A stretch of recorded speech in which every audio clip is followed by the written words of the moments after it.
பொள்ளாச்சியிலேருந்துங்க ஒரு 21 கிலோமீட்டர்லிங்க கொங்கல் நகரங்கிற ஏரியாவில் ஒரு 2 ஏக்கரா பார்க்க வந்துக்கிறேங்க.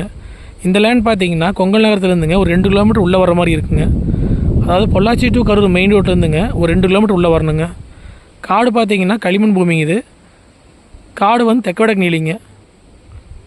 உங்களுக்கு கட் ரோட்லேருந்து பார்த்தீங்கன்னா ஒரு 100 அடி நீளத்துக்குங்க ஒரு 15 அடி அகலம் உள்ள தனி தடங்க. சுற்றியுமே தென்னந்தோப்பு நடுவில் தான் இந்த பூமி அமைஞ்சிருக்குதுங்க. 4 பக்கமே தென்னந்தோப்புங்க. இன்வெஸ்ட்மெண்ட்டுக்கு வாங்கி போடுறதுக்கு அருமையான ப்ராப்பர்ட்டிங்க. நம்ம வாங்கி தோப்பு பண்ணுறா அப்படின்னு தான் தாராளமாக பண்ணிக்கலாங்க. நல்லா தண்ணி உள்ள ஏரியாங்க. இந்த பூமிக்கு பார்த்தீங்கன்னா கிணறோ சர்வீஸோ எதுவும் கிடையாதுங்க. பொள்ளாச்சி டு கரூர் மெயின் ரோட்லேருந்து 2 கிலோமீட்டர் வரணுங்க. கட் ரோட்லேருந்து பார்த்தீங்கன்னா 15 அடி அகலமுள்ள தனி தடங்க. மொத்த ஏரியா வந்து 2 ஏக்கராங்க. இதோட ரேட் பார்த்தீங்கன்னா ஒரு ஏக்கரா வந்து 40 லட்ச ரூபா சொல்கிறாங்க.